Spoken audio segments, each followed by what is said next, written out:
Means I get to moderate. Yes. All right, well, welcome back to Thinking Critical. This is Wes, and there's Fatal J with the Fatal Close-Up. I like it. Today, it's the 2020 comic events, special panel. We're going to be talking about the big 5 events that are going to be finishing up 2020.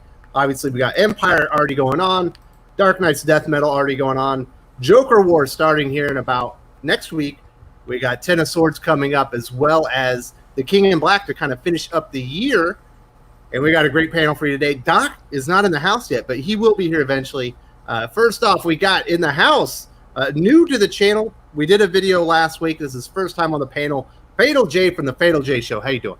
I'm doing great. My name is Fatal J. If you want that special content of midget strippers, bow-legged midget strippers, or butt-naked midget strippers, make sure to check out my channel. Do you have midgets in suitcases? I have them everywhere. They're asleep right now. They wake up when the sun go down, so that's why I'm whispering right now. Bam, sign me up. All right. Also with us is Daquan from Rags, also known as Brian Ball. How you doing? Hey, how you guys doing? I'm doing great.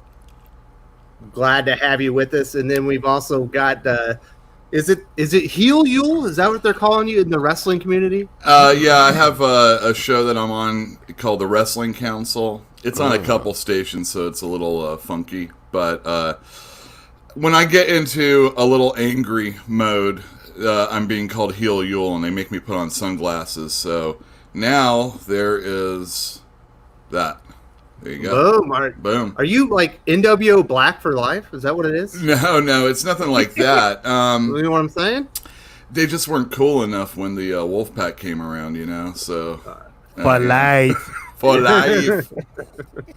All right. Last but not least, the curmudgeon of critical himself, Just Pele. What's going on, buddy? Hey, I'm curious about the midgets going on. My wife's 4'10". Does that count? She's 4'10". Does that count? Too tall. That's too tall. Yeah, here in the Philippines, that is an average height woman. Yeah. Yep. Well, So around here, it's kind of short. She doesn't qualify, my friend. Oh, well, that's all right. I mean, unless you can fit in a suitcase. She can, actually. Yeah. They make them pretty It's roomy on these days. My goodness. All right, we're already breaking down. Let's get kind of into the talk. We've already got we got 2 events already started. Let's talk about the first one from Marvel. Kind of kicked off this week. We've had Empyre from Marvel Comics. Basically, it's a Fantastic Four Avengers cosmic an event book where they're basically the Kree-Skrull armies have combined forces, and it turns out the Kakati have got a big double turn in mind. Yule, did you read Empyre yet? I got to admit, I haven't yet. I have it set aside, of course, because, Marvel and their events are always something to pay attention to, but selling comics was number 1, so I didn't get quite a chance to look at it yet. I hear that. Well, I like that. What are the customers saying? Are they I'm actually selling it pretty well. happy with the book? Is the book? Yeah, I think so. Overall, I have Fantastic Four and Avengers customers, and an event when there is so much or so little much coming out, I think it's being put out at the right time. At least there's something coming out. So I think in the very least, if there isn't like extra excitement for it, people are definitely happy to have something to check out. Absolutely. I know, Fatal J, you said you read the comic. What did you think about Empyre #1? Obviously, I did a review on the channel. I read it last night. It was pretty dope. I like the idea of the Skrulls and the Kree coming together. So I like those big epic books. I like how they did the 2 zero issues. They split them in half with the Fantastic Four and then the Avengers. I kind of like both. I like both, but I like the Avengers zero issue a little bit better. Well, it's certainly much more of a prelude to Empyre, where it's giving you a lot of the backstory of the Kree-Skrull War, where the Kakati kind of fit in, and how they kind of sent out the distress call to the Avengers who had shown up. The Fantastic Four one's a little different. I think it's more comedic. It's more comedic. Yeah, it's like Fantastic Four Vegas Vacation kind of one shot, but along the way they pick up like a child, two children, one of them the two kids. I think the 2 kids is going to play a big role in the role. That was the only point of the book was to pick up those two kids and have them see the big Kree-Skrull Armada at the very end. Yeah. There was more punching too, I think. Oh yeah, So that's you just know, like a Fantastic Four No? one shot. It's kind of fun. they had all that fighting in the beginning of that Fantastic Yeah. Four one. I don't know. Yeah, they're in like the I mean, it's just Coliseum. fighting, you know. So anybody else? What does anybody else have to say about Empyre? Are we digging it yet? What did you think about it, Pele? I like the Fantastic Four story better, just because it was kind of funny and it had moments. But the Avenger one was kind of dry, in my opinion. But it did sell out, so I'm not going to complain. It sold out. I want to ask y'all this though. What do you think about the Fantastic Four kids being criminals and cheating at the? They were cheating, absolutely. They was cheating. And that kind of shocked me to see. Well, you know what they Richard's say: if you're kids. not cheating, you're not trying. That's right. Absolutely. That didn't surprise me actually anymore. They don't exactly play. They're not the same Fantastic Four they used to be. Yeah. Hey, they're the Fantastic Four, not the Honest Four. Yeah. Well, I'm gonna be honest. If I had powers like the Fantastic Four, I'd probably be taking casinos to the bank too. You know. Nah, I think you'd be doing the what is it? The Hollow Man. Oh yeah. Molecule Man. Oh, Wes Wes is is kind going of robotic. Wes. He frozen. Kind of, sort of. yeah, Less. he's kind of lagging along there. It's like a slow of ice. I'm having some connection issues. Oh, okay. All right. It's okay. We could talk. Well, Pele, let me ask you a question about Empyre. Is My it the, bad, but that moment in You going robotic, man? Did the Matrix get you? Did the agents get you in the Matrix? is it the certain characters that they're dealing with? Is it you're tired of events? Is the Fantastic Four and Avengers just not what you're looking forward to these days? Well, I'm fine with it. I'm fine with it. I mostly listen to what the customers are. They're kind of sick of it, and they're of course. I wouldn't say that it's a nothing burger per se, but as soon as information dropped about King in Black, that's all anybody wants to talk about. Yeah, that King in Black. backburnered it. Nobody wants to talk about Empyre. They're like fuck Empyre. We want to see the Null series. When's that coming out? Yeah. Yeah. And I'm telling you guys, I haven't been excited about a Marvel run in a long time, a big epic run. But that King in Black, that's going to be some impressive stuff. I'm talking about it. It looked like it's going to be the simpler but more fun version of Death Metal. Yeah, I hope everybody's got their Yep. their first appearances of Null already. Because if you're not, you're screwed. And that is the Didn't you first give us issue a of way- we what? are way going to back. talk about King in Black at the very end. We got a lot Listen, of don't it. talk about that yet. Well, I don't want to bring that up too much, but I mean, another thing about this is that you have Empyre, and then before that's over, there's going to be another series. Yeah. And during that time, there's going to be the Spider-Man one that's going on. Whether it's big or not, there's something else going on. And then after that, there's going to be, it's just a succession. And even if you're looking forward to Null, you have all these other things to wade through before you get there. I think that's basically what it is. People are just, not wanting to slog through it, and they just give us the meat. We're tired of the veggies. Give us the damn meat. I mean, thankfully, Fantastic Four and Avenger fans are out there still, so this is definitely a series for them. Yeah, for them. Not like it used to be. I'm just glad that the Fantastic Four is finally getting their due. It's been a hot minute since I've been excited for anything Fantastic Four related. Yeah, it was a meager rollout when Dan Slott and Pichelli started that series, because, as I'm sure many people on the board here may have said in the past, Marvel 2-in-1 by Zdarsky was the superior Fantastic Four book. Oh yeah. And it seemed like an obvious choice to put at least Zdarsky on the Fantastic Four book, and Slott was kind of like, running his course on Spider-Man, so he wasn't coming into Iron Man or Fantastic Four like super hot or anything like that.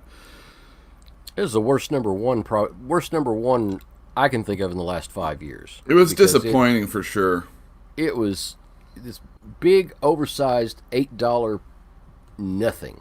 Yeah. I mean, it was walking on the boardwalk, talking, with Thing and Johnny Storm talking to each other. It's like, it was just stupid. It was just obnoxiously boring and stupid.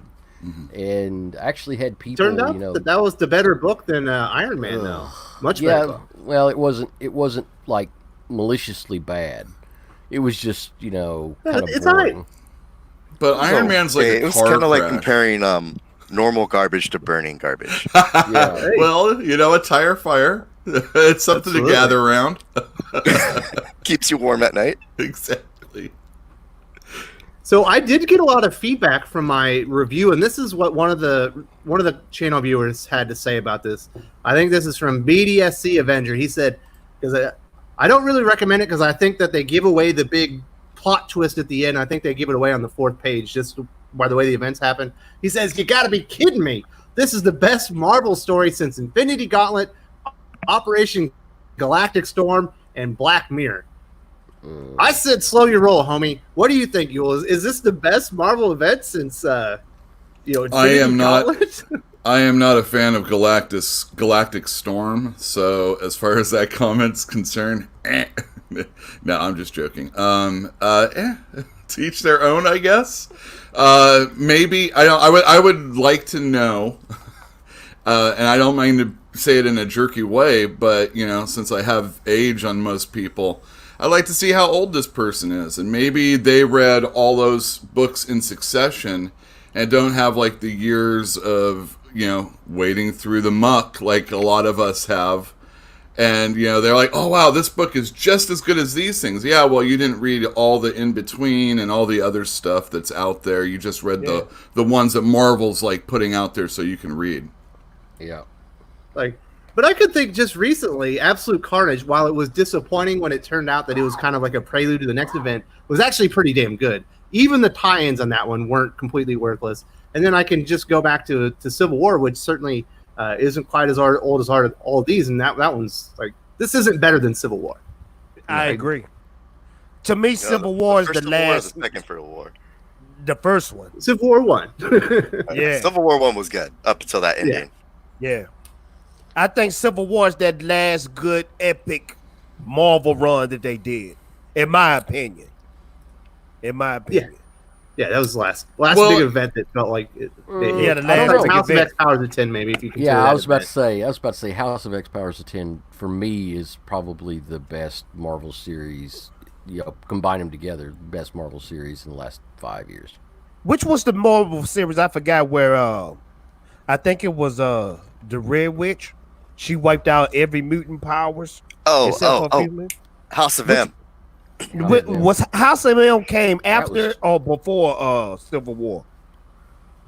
Was it before? Because that was a good big event too for Marvel. I think that was 10 years ago. I think that was before. Yeah, that was 10 years ago, though, wasn't it? No, House of M was like 20 years ago. Yeah, really? It was that long ago? Yeah, it was a hot minute ago. Because I remember I was in Germany when Civil War came out, so I distinctly remember me and my sergeant reading like House of M, like, oh, this is dope. I can't wait for the next thing to come out. 19 years ago. Holy crap. 01. See, but it always felt like when people say the 2000s, like the early 2000s don't seem that long ago to me. It blows my mind when people say, 2000, that was 20 years ago. What? Yeah. That seemed like yesterday, man. That's the thing, 10 years ago was really 20. Oh no. So Jay, I do want to ask you, because you said you enjoyed the comic more than I did, and I thought it was pretty good. You didn't think that they kind of gave away the final plot twist when they discover the Fantastic Four are kind of cloaked? Yeah. They unmask them and they don't try and kill them immediately. It was obvious that they weren't hostile to humans or going for Earth. Because as soon as that happened, I was like, oh, they're not the bad guys. It's obviously the other guys, or they would have tried to kill them. I was thinking that too. Like, okay, they on their side, they supposed to fight the Avengers. That would have been pretty cool. But it didn't turn out that they just happened to be there, right? They happened. I think they know that the Kakati are a threat, and they were going to encounter them because they were the threat. And the Kakati are saying they're coming out here to wipe us out because they hate us and they're going to come for Earth. And so they got the Avengers to kind of do their dirty work for them. Well, to me, it's just I don't know. This could have a lot of potential to be really good. This could be one of those big events, but something inside of me says they're going to drop the ball on it. Well, it's Marvel. Yeah. But having the Skrulls and having the Kree coming together, that could be something epic. But I don't know. We'll just have to take it issue by issue. I think they're all dead now, aren't they? With the Kree and the Skrulls? That's what it looked like to me. Yeah, I guess so. So the Kakati is the new baddie. Yeah, because the flowering happened, and he basically became poison ivy on steroids, and he used all the plants on the disabled ships to kill all the crew. So yeah, because the big guy that attacked the Avengers, he was like a plant or something, wasn't he? Or was that the swordsman? Kwai? Yeah. Kwai is the one that had like the battle army, who's putting the war makeup on and stuff. Yeah. You're right. Yeah. But, I don't know, man. It was a fun read, but I'm not getting my hopes up about it. About this comic. Don't put all your hope into Marvel. They'll just break your heart, kid. They will. So they definitely will. Larry was saying something to you, Yule. Well, I guess it was both to you and to Pele. Empyre sold great this week, but I think it was a curiosity effect. Fans really want a great crossover. It was mediocre, and I don't see sales continuing strong. Pele, do you see the uptick in sales for this continuing on? Or do you think that issue 1 was enough to capture an audience, or will the curiosity just kind of? I think it'll sell just because there's nothing else. But that's true.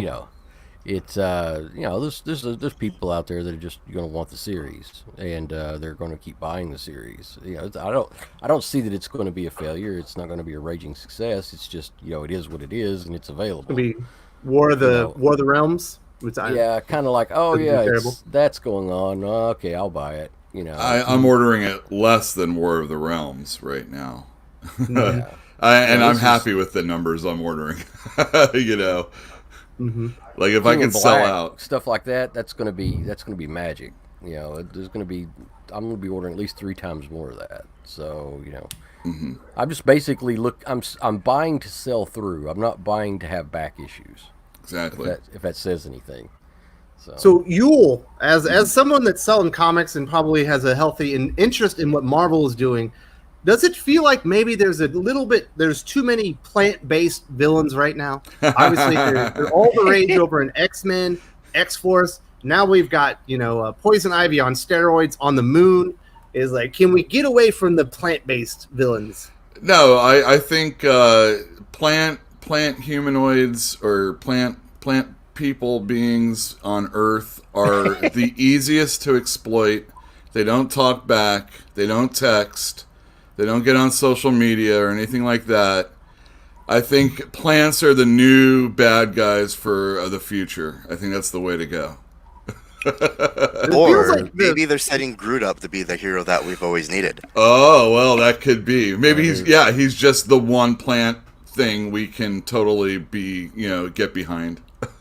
They're pissed about global warming, and they're going to kick everybody's ass. That's what it is.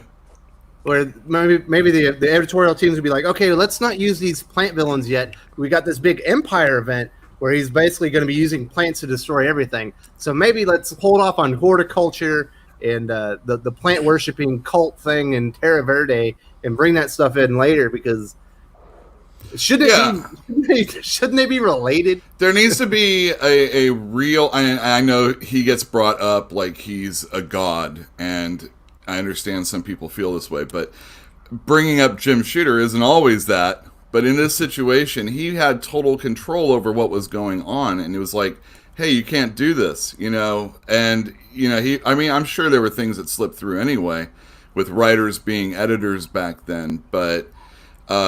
They need someone that can control the entire universe, and even in this very diminished state of comic books that are coming out, they still can't figure out a way to do Jim it. Shooter was the man. He cleaned up Marvel. I mean, watch this. Jim Shooter got rid of thought bubbles.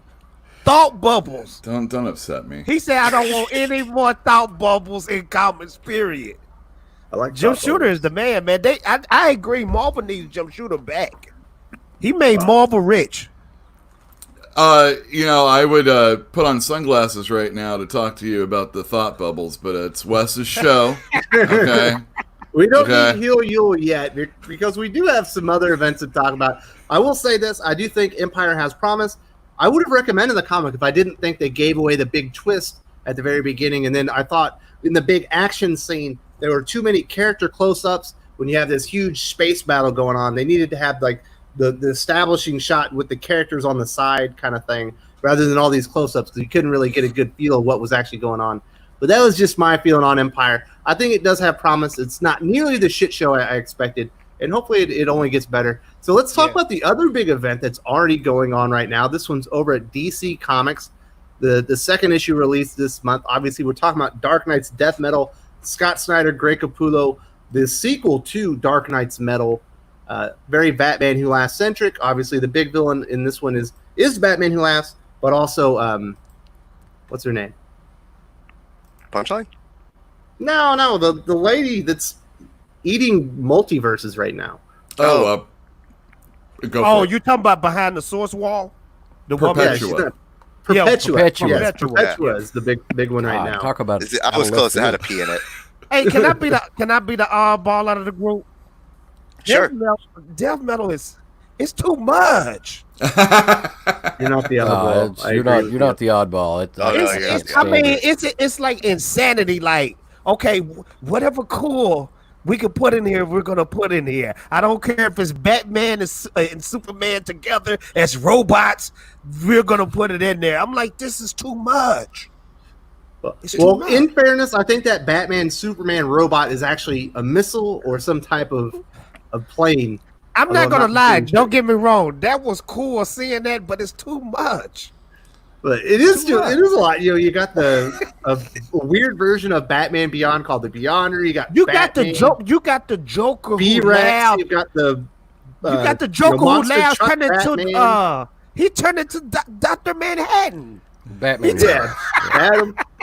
All right, well, let's just get right to that because that's the problem that I really have with it.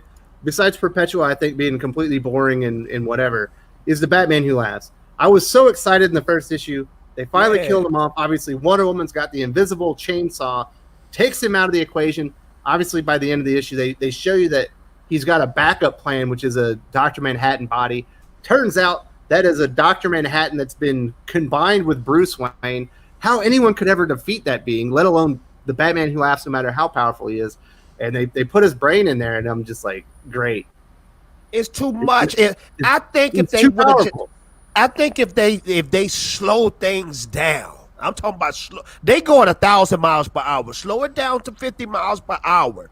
The Joker Who Laughs, he could be an amazing character, but they doing too much with him. Every episode, he transforming into something else. Is he a transformer? Yeah, he's three different things this episode. Now I guess he's like a shadow called the Darkest Night. Right? He's a shadow now, called the Darkest of Nights. Darkest. He's a black Batman now. He's the blackest Batman. And his name is the Darkest of Nights. The Darkest of Nights. It's too much, man. Scott Snyder, slow it down a little bit, sir. Yeah, they definitely should have saved that Darkest of Nights for like later. Yeah, that was like the big reveal. And then he like killed off all these weird versions of Batman. And like why were they even in the story? Why were you promoting the book with all these cool versions of Batman? It was just they had the freaking what was that truck, Les? The monster truck. That was that was Batman. It was Batman Adam. That was my favorite part of the book, actually. It's too much. But it was but he just like wiped them all out. I was like, it felt like he was almost like showing off, like, look at the neat stuff I can make, but I'm not going to do anything with it. Let's just kill them off. You know, in a way, it kind of reminds me of Spider-Verse with when Mordun showed up and just annihilated the the Spider-Man homeworld that they were hiding on. I can't remember what issue that was, but like he took out like Cosmic Spider-Man and all these other Spider-Man like all at the same time. That's what that reminded me of. No, just me. All right, go back to the weird house. Where's Heal Yule when you need him? I don't have anything to fight about on this one. And I also sold out, just to let you know. Did you get to read a copy before you sold out? I have my copy still. Do you read comics, Yule? What the? I do. You are Yule. The man just said. So, just to let you know, tomorrow is my big, superhero reading comic day. But I've been reading this lately. It's called The Grot. And dude, that doesn't look like Rags. No, it doesn't look like Rags. No, this is a guy that did a book called Blue, like when I first opened in 2011. Oh, crap. And that blew me away. It's like this Australian guy, and it's just like he's just a good artist and good writer. So awesome. I've kind of been reading that. Sorry. But I can talk about death metal. I know about the chainsaw and all that other stuff.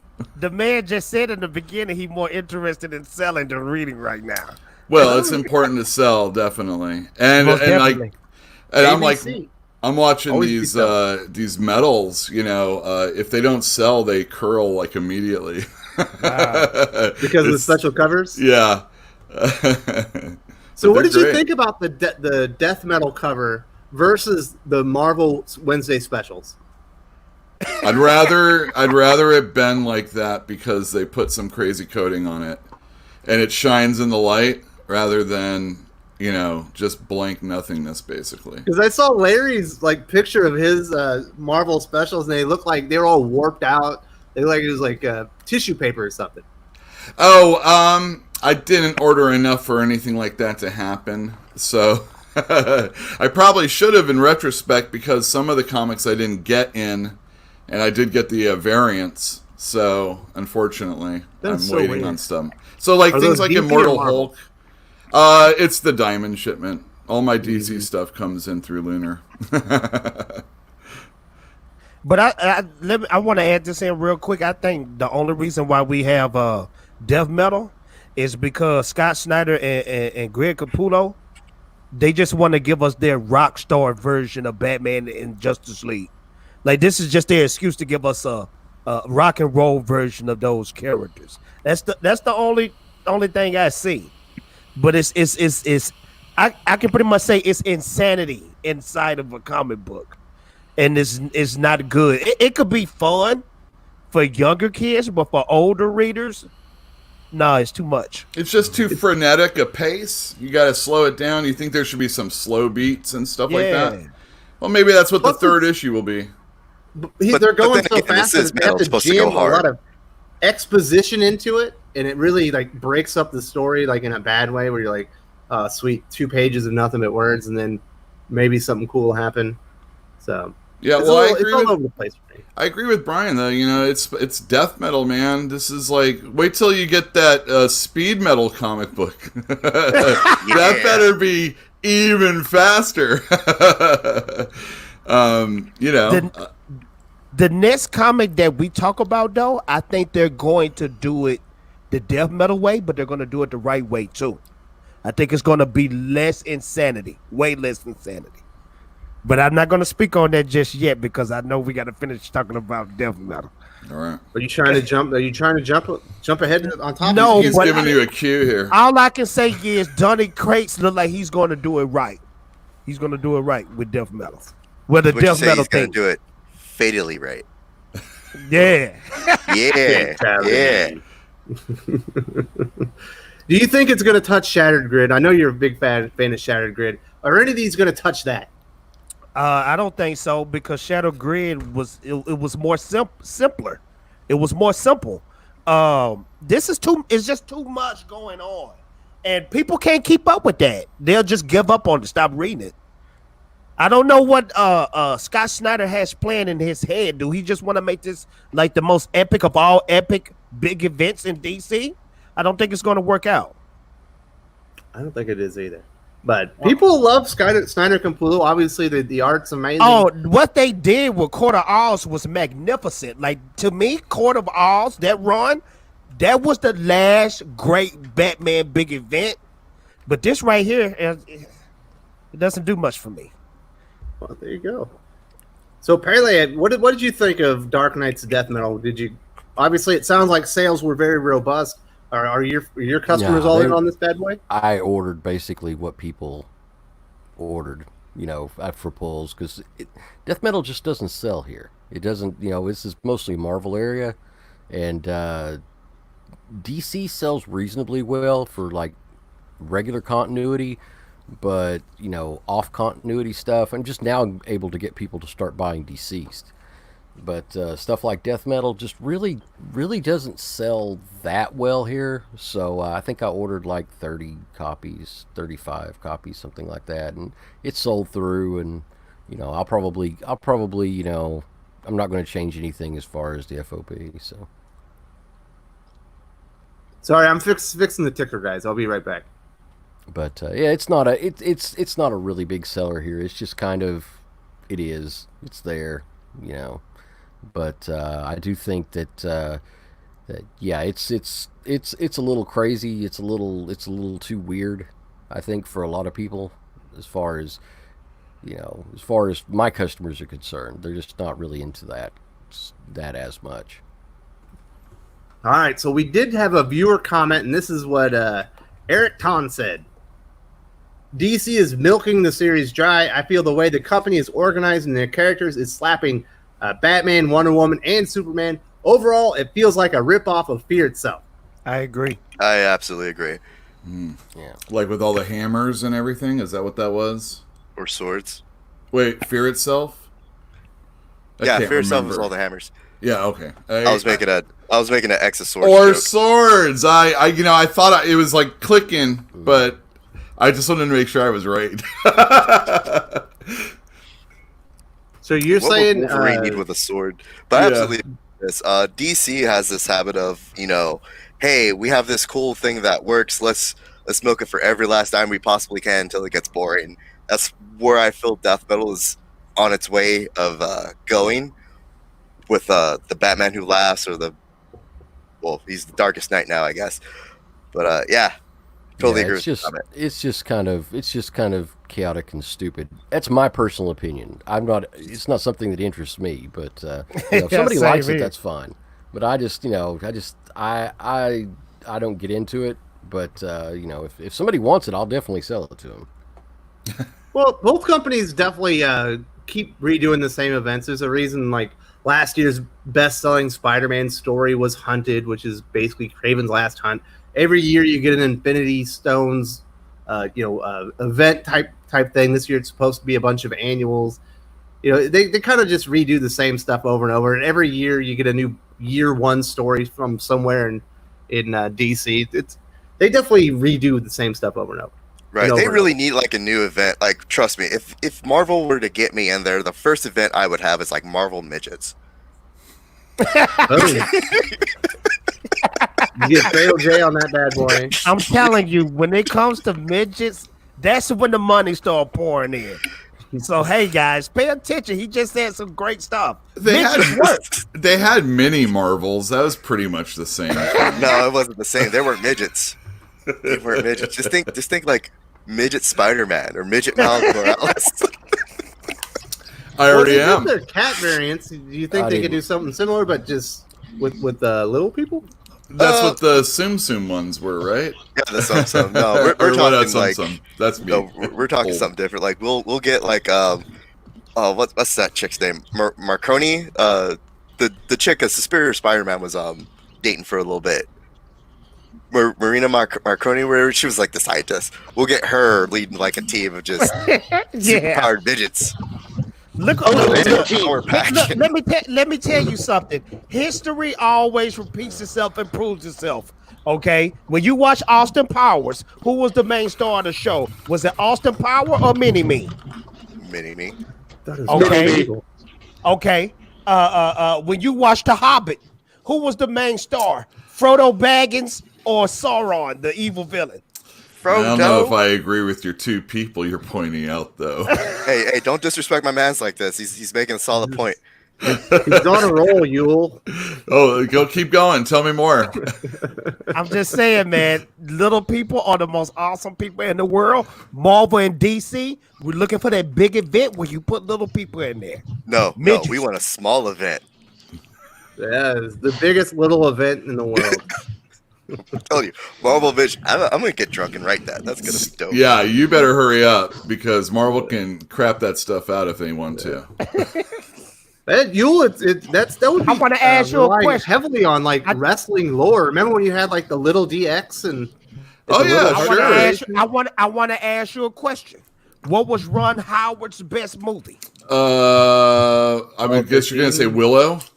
Willow. Is that him? Willow? Willow. Who was the star? Willow or Val Kilmer? Exactly. Willow was. I don't even remember Val Kilmer in that movie. And Han Solo in Star Wars or the Ewoks? The Ewoks. We all know, man. Do you see what I'm saying? I got what you're saying. I know. Repeats itself. Yeah. R2D2 or C3PO? Really? I mean, no question. It's R2D2. Bro, the key to success. The key to success is small people. They're definitely being overlooked. Hold on. We got puds. I do want to say, welcome to the channel, Doc. How you doing, buddy? I'm doing good. How's everybody today?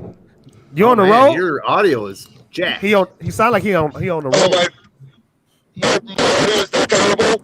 Yeah, because I'm on the road right now. That was better. Well, the end of it was better. The very last word. Yeah. Sorry about that, guys. I'm on my way home right now. All right, we're going to wait till you to get home because your audio sucks. No offense, buddy. Okay. You definitely listen in, man. We're having a good time. I'll dip out. I'll be back. Yeah. Hey, you know what the best Tommy Lee movie was? Small Soldiers. Just saying. And somebody in the chat said, Lollipop Guild, the Lollipop Guild. The key to success. Yep. Ant-Man saved the entire universe in Endgame. I'm just saying. Yeah. Oh, what was the funniest scene in Ant-Man 2? When he turned into a little person, right? Les, we gonna get this stream taken down. I'm sorry, Wes. It's all good. I think it's okay. I'd rather do this. Who's the best character in Star Wars, Luke Skywalker or Yoda? There you go. Yoda is the most powerful Jedi. There you go. He's certainly the most wise. It's a tough one, man. You know why the Mandalorian is so great? Because of Baby Yoda. Yeah. And what was the straw that stirred the drink in Willy Wonka's chocolate factory? Yeah, the Oompa Loompas. Do you really remember anything other than the Oompa Loompas singing that song? Oompa Loompa. You saw they tried to CGI him in that Johnny Depp monstrosity. It just ruined the whole movie. Oh, that's what ruined the whole movie? People knew. He was singing that fake midget shit. Oh, sorry. Went Daquan mode for a minute.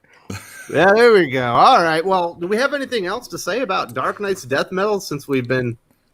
I think it rocks. I mean, it's. I understand what you guys are saying as far as there's too much, or what some of you are saying about it being too much. But I think that's the exact thing that they're trying to do. And as far as milking, that's what these companies are doing. And I hope they're not doing it with golden parachutes in mind. Well, we'll just make as much as possible. The most important thing is the event is selling. It's bringing people in to buy comic books as we come off the pandemic, and that's what we need more than anything is comic books that people are interested in. It doesn't actually matter if they're going to be completely honest, as long as people like them and they keep coming back. For the spice.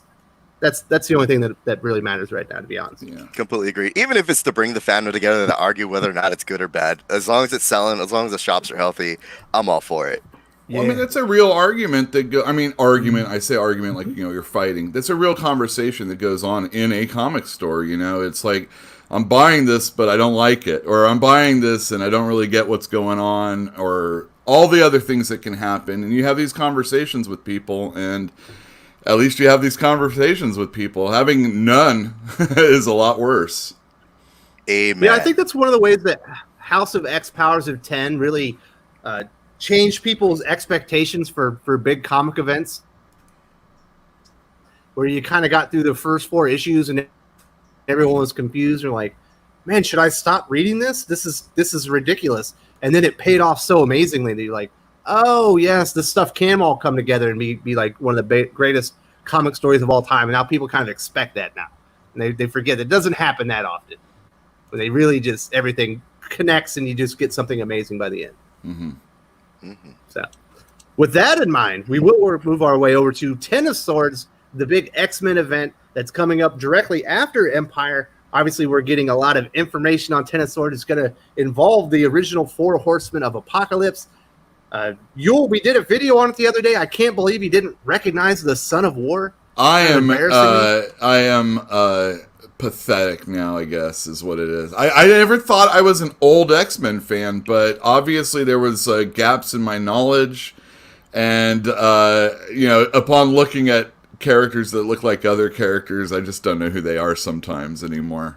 But I still know who Apocalypse doesn't is. Care about current continuity. I don't. That's not true. I read every House and Powers and every X, but you can't expect me to want to. He was introduced in X-Men #2. You can't expect me to remember something in the middle of that part. The island started doing it. Yeah, I remember now. Now that you tell me, but that was. Not only was that months ago, it was months ago and the pandemic ago. Yeah, it was like January, February. I mean, it's I got out of reading new comics recently during this time. I had them all sitting here, just building up, and I just went, rummaging through old stuff instead. And it took me a while to get back into new comics, I'm going to be honest. I mean, I'm catching up with a lot more DC, obviously, these days. I've got customers that still haven't, they still haven't gotten back into the new stuff yet. They just want to come in and buy back issues. So. That's me too. I live in the 90s. The Image Boys, that's all I'm reading. It just seems like, to me, everybody say the golden age is way back in the day, but to me, the golden age of comics was in the 90s. You got the best art ever. You got the best writing ever. Yeah, I wouldn't go that far. I'm a little bit more in the 70s and 80s, though. Yeah, so, but teach their own. I'm the young. I'm pretty sure I'm the youngest out the bunch. That's you're old, Yule. Hey, don't get me wrong. I mean, some of my all-time favorite comic books come from the 90s. But they possibly are not going to be image related. Even though some of them are, I mean. Well, I'm talking about like right before they went to Image too, like when they was at Marvel. I love those stories, like Maximum. There's the whole X-Men and the Spider-Man franchises. They were all those guys. Let me tell you, like back then, old people were pissed off that Chris Claremont was being taken off the X-Men the way he was. It's like, screwed. He had these swan song 3 issues, and he I'm lovingly writing this little note to everybody as I leave, but. Jim Lee screwed him over. People were pissed. Really? Yes. I mean, that Jim was Lee said it's him or me.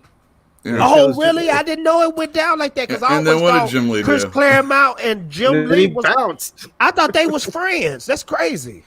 I'm sure Chris Claremont thought that too. Well, I'm just talking about right in his back. I'm just talking about in my comic store, at the time. This was the conversation. Mr. Jim Lee, if you're listening, you're still my favorite artist. But he was like that with the Image Boys, too. He stayed with them for a little bit and then went right back to Marvel in D.C. So, that's what Jim Lee do. He's an opportunist. He's a business. He's a Rolling Stone. Some would say almost a piece of crap, but, that's neither here nor there. I heard he was a crappy poker player. Hey. Don't call a man a bad poker player. Hey, maybe. I feel people spending. So what did you? I know mainstream comics that I just made my own. Yeah. Boom, there you go. Yep. So you read the free comic book day that was the teaser for Ten of Swords. We talked about it on the channel. Having 24 hours to kind of think about it. What are your thoughts? We got all the tarot cards. I know we saw the original We see the 10 characters that are going to have the flaming sword. Obviously, Apocalypse. We got we got Wolverine in there. It looked like what's her name? Magic is in there. I can't recognize all 10 of them. All of them. 5 of them are pretty easily. Then the other 10 on the top were a little bit more difficult. Yeah, I am still kind of feeling overwhelmed by it, and I am 100%. Look, you have to be 100% behind a Hickman comic book if you are into his writing, if you're into his stories. You know that it pays off. I feel it's always paid off in the end, and especially his mainstream stuff. So stick with it. But at the same time, I'm feeling really overwhelmed because I have not been reading Excalibur. I haven't been reading Marauders. I haven't. You're been not the reading... only one. Exactly. There's not a lot of people reading that shit. I had in the comments, someone said that Marauders got better recently after dealing with the Kate Pride stuff. So that may be true. And I'm going to check it out. But again, I'm like, God, do I have to check out all of Excalibur? You know, do I have to reread all my X-Men to get into this? And I know that with the fatigue that people feel, they often are going to jump off a Hickman thing and then eventually come back on. This may be one of those situations. It's a 24-issue story. Yeah, it's not man. Exactly a short read.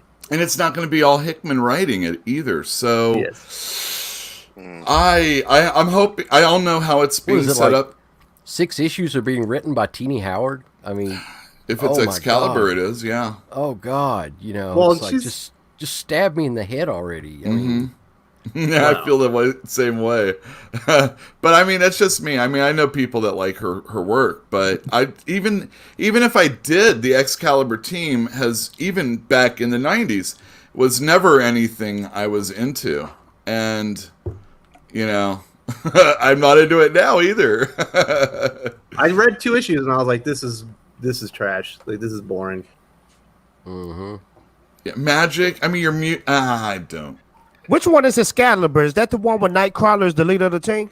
No, that's Apocalypse and Captain Britain and the new Captain Britain and all. Betsy all those. Braddock is going to other world. Captain Britain. Me too. Yeah, Captain that's Britain. Psylocke. Yeah. So back in the day, I used to read an Excalibur comic where it was Captain Britain, I believe, Kitty Pryde, Nightcrawler. Oh, okay. Yeah, that's the 90s one. Yes. Yeah, that one was kind of fun. Dude, I think you should go reread the 90s Excalibur to get ready for 10 of Swords. How dare you? You're the worst person ever. I have those issues where because they used to have like a weird little dragon thing too as they mascot. Yeah, it's Kitty Pryde's dragon, right? Lockheed? Yeah. Okay. Yeah. Did he get killed in Marauders? He's the best part of Marauders, rather. Was he alive? Yeah. Oh. No, he got I remember seeing him in the water like he was dead. They killed Lockheed? Oh, that's horrible. Well, there's no reason to read Marauders now, then. I hope he's a mutant. I'm not sure. No, he's dead. Oh, he lived. Okay. But they definitely tried to kill him. They definitely killed Kate Pryde. You know what? That's fine. Yeah, Kate no one likes Pryde's the alcoholic Kate Pryde with knuckle tats.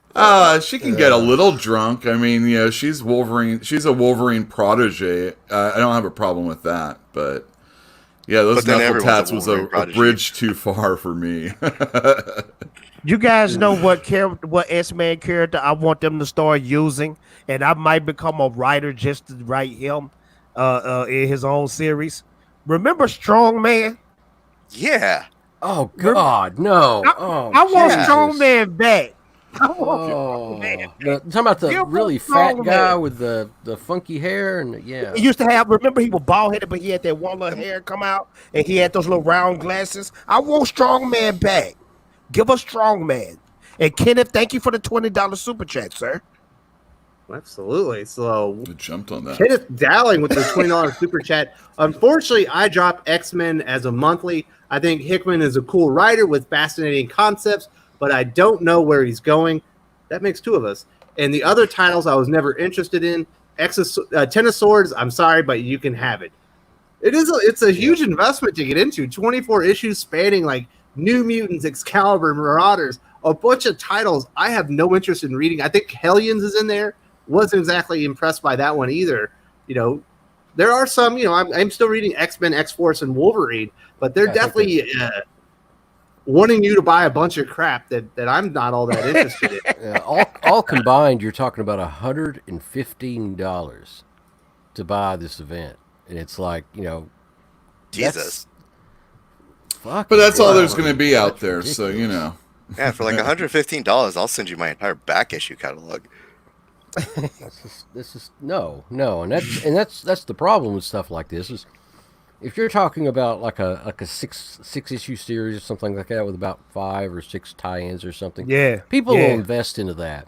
But the whole swords angle and everything, and I know it's allegorical and it's a metaphor and all that, but there's going to be 10 swords. I know, but there's a lot. There's also metaphor involved. There's some tarot card stuff and Destiny. But I'm excited to see the original Horseman.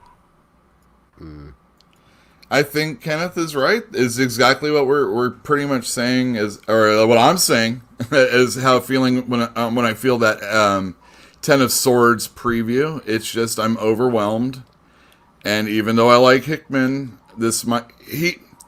when he was doing Avengers and Fantastic Four, he had a longer arcs of stories, and in X-Men he's doing the one-shots.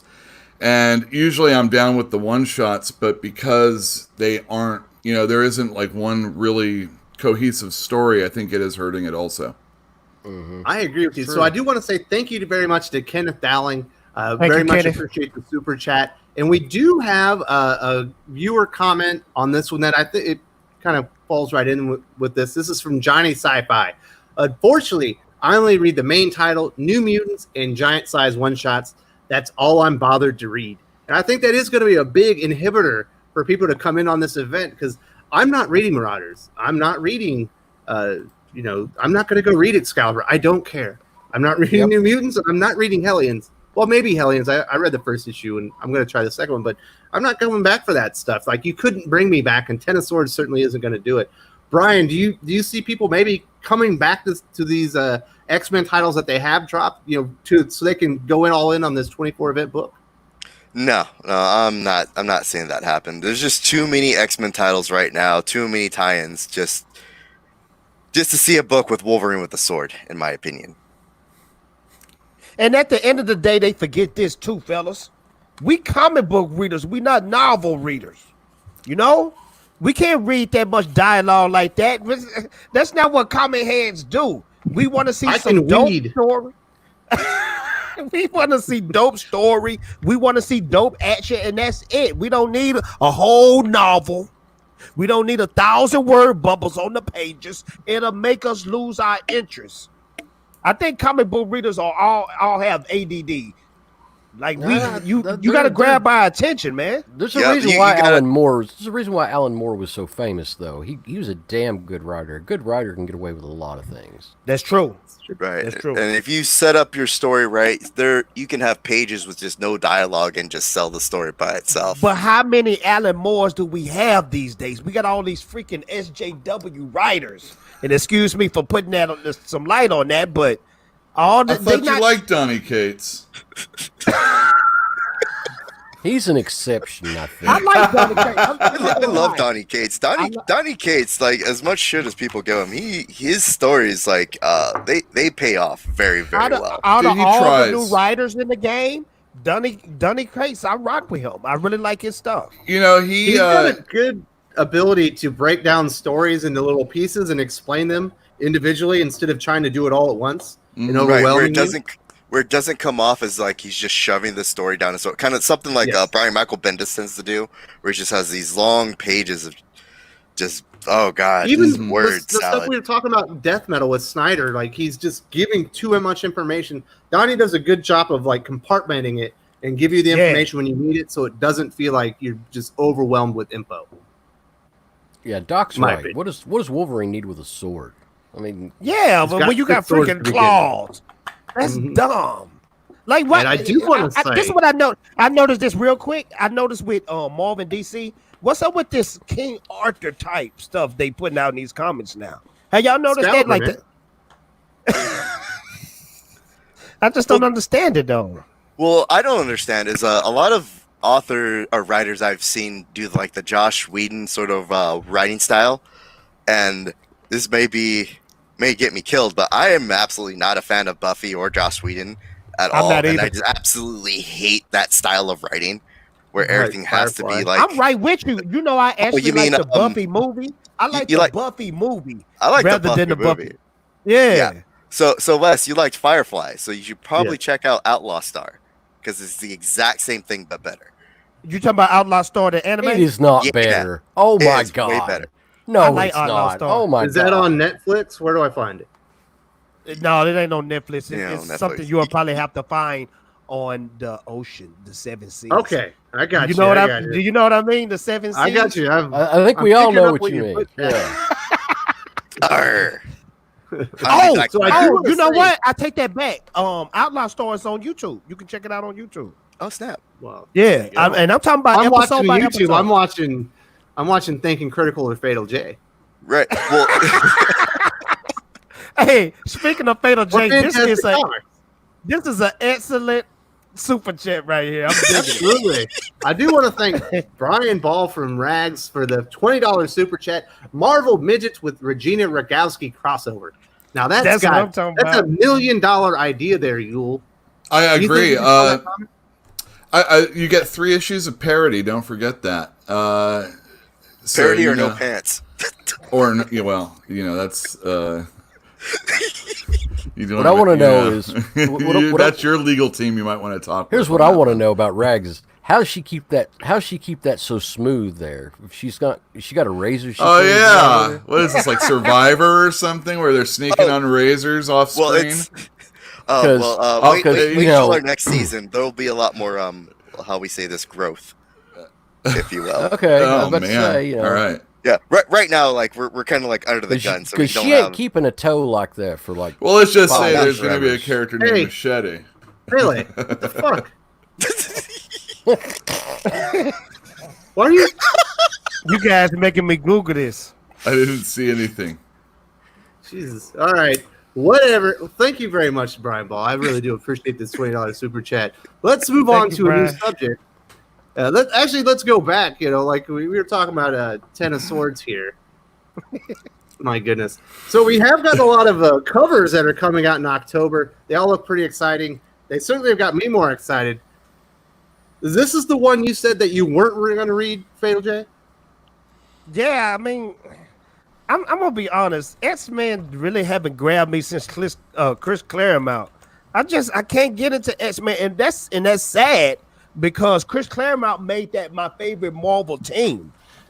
Like, you forget about Avengers, forget about Fantastic Four. I love X-Men, but I don't know. The writing, I haven't seen a superior writer yet give us a big event when it comes to X-Men. That's just Fatal J's opinion, though. All right, Doc, school him.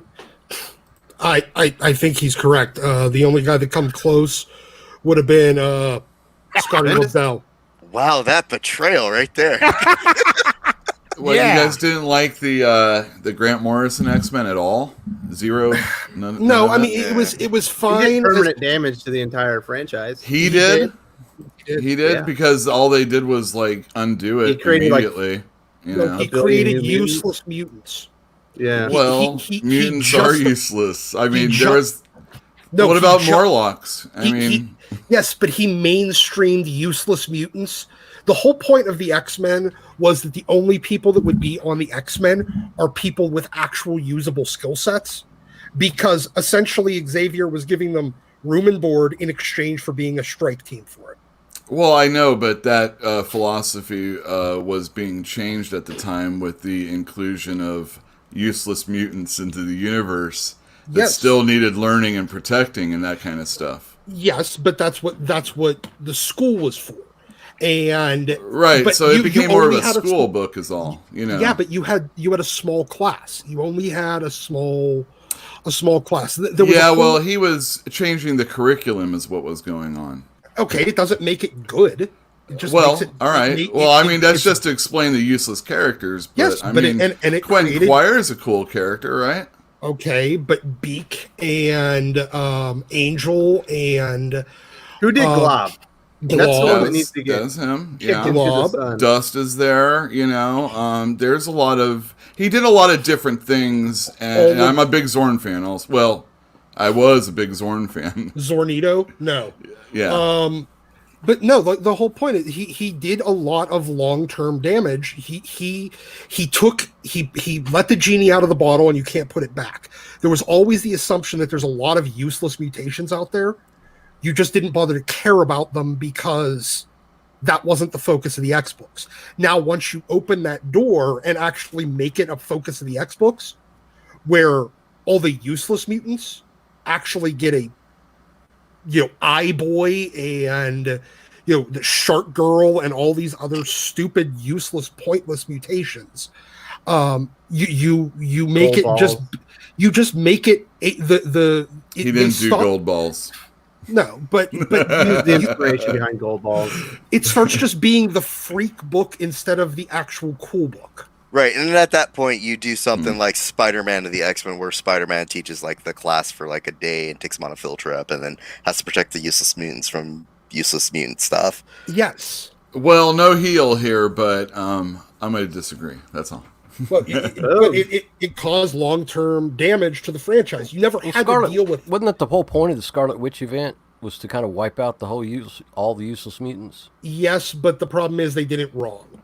Oh. Well, House of M is pretty much. I mean, people like that. I loved House of M. Yeah.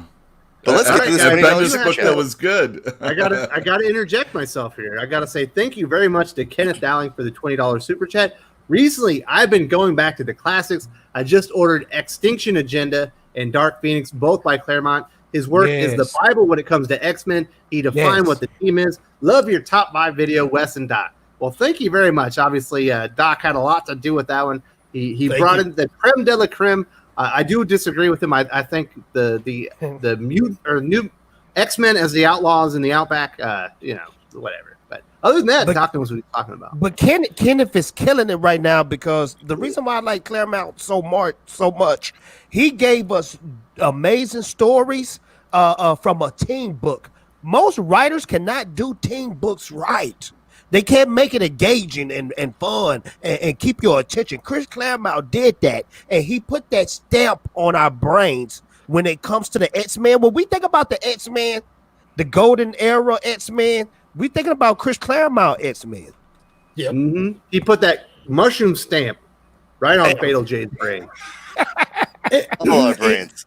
And the thing is, he was one of the first guys that was really able to have, with such a large ensemble cast, everyone had a distinct voice, which is very different from a lot of the other books. I mean, other than Fantastic Four was the only other book that you could say that every character in it had a distinct voice, except for Teen Titans.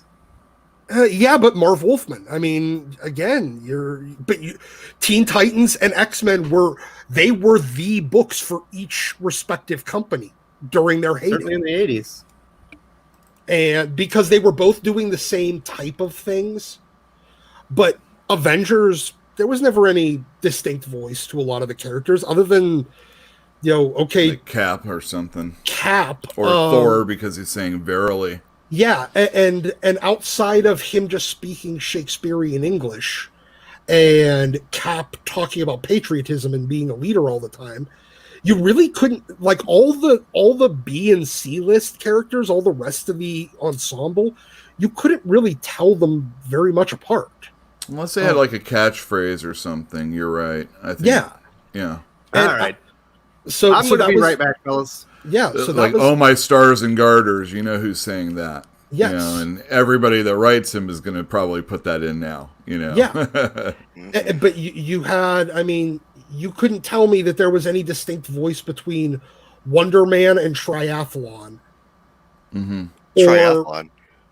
3D Man. 3D Man. Who's Triathlon? Oh, shit. Kurt Busiek was pretty good in his Avengers run, but it might have been somewhat similar also. Yeah. But, well, I mean, again, writing a team book. A TV show has a ton of writers. Yeah. And a comic book, if you're doing a team book, it's just one person doing it, unless you have a good editor, I guess. But Teen Titans over at DC was one of the only books that had every character had a distinct voice. Claremont managed to do that with X-Men at Marvel, and they were still continuing the same distinct voices from, Stan and Jack on Fantastic Four. But all the other team books at Marvel, Avengers, even stuff like New Warriors, Avengers West Coast, Defenders, Champions, none of those books really had a lot of distinct voices to them. Well, and the thing is, it's so common for one writer to write multiple books. And, with the exception of X-Men, Claremont's, the rest of his work, you might have something that you really like, but it doesn't stand out like his X-Men run. Same thing with Wolfman for Titans. Wolfman wrote Spider-Man. I love a lot of his Spider-Mans, but it's Titans when it comes to his his biggest thing he's done. This might be their lightning in a bottle. And going back to the 90s when they kicked Claremont out, there was still good things that or at least people like Age of Apocalypse and some of the other events that occurred during that time. Also Onslaught. I'm not necessarily a fan of every single one, but it was a little bit more geared towards a corporate comic book style, as far as and then now we're seeing Marvel going crazy with events all the time, events that are leading into events that are ending, that are leading into events that are going to come on, and it's just it's crazy. Well, they've turned themselves into a house of cards. Yeah. No, but you look at some of the, Kenneth Dowling, he picked some great books. It's like the first and the last great Claremont events that he picked out of it with his selections there. Dark Phoenix was basically the first big X event. Yeah, that was amazing. Yeah. And then Extinction Agenda was the last Claremont X event. Because the only thing after that would have been, what was it? Deadly Genesis, which is New Genesis. What was the 3 issues of adjectiveless called? While you thinking about that, Dark Phoenix was so amazing, and they even did it right in the Fox animated kids cartoon. But this is what made me shrivel up and cry. Like I literally went inside a dark room, hugged my pillow, curled up into a ball, and cried myself to sleep. Shameful sleep. Did you watch that first before reading it? I'm just curious. No, I read it. I actually saw the cartoon first. Okay, cool. And then I got the trade paperback of Dark Phoenix. Blew my mind. Okay, but this is what made me cry and shrivel up. I'm talking about for real. I was in a shameful position, a fetal position. Okay. Because I went to go see the movie by Fox, the Phoenix.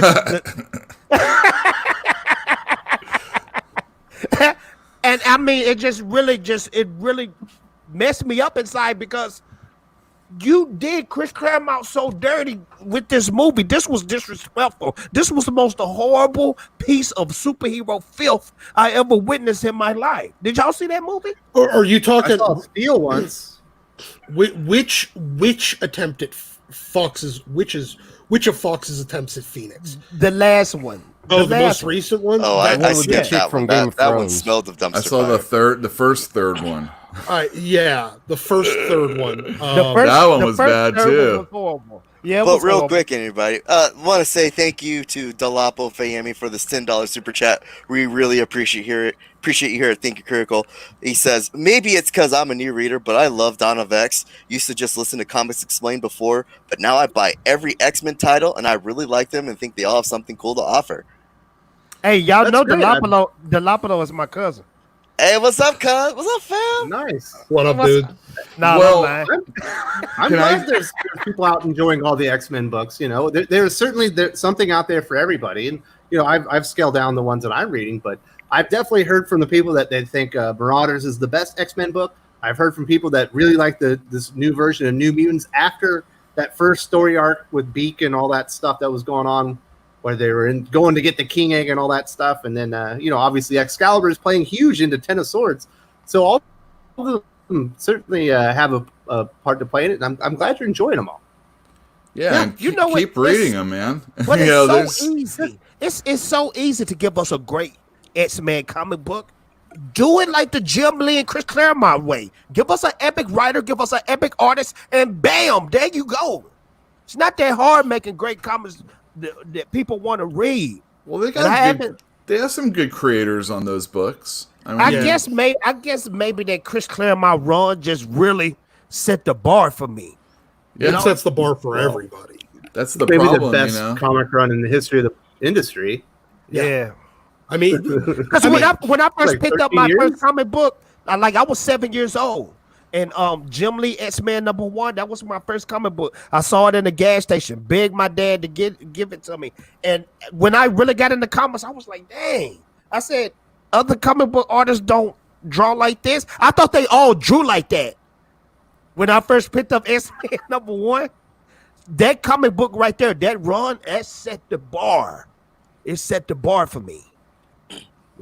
I do want to say thank you very much to Lapo for the $10 super chat. Thank you so much for supporting the channel and being very generous. And I hope you're enjoying the conversation. I think we're going to have to wrap up the talk about Ten of Swords up now because we do have two other events we have to talk about. Well, real quick.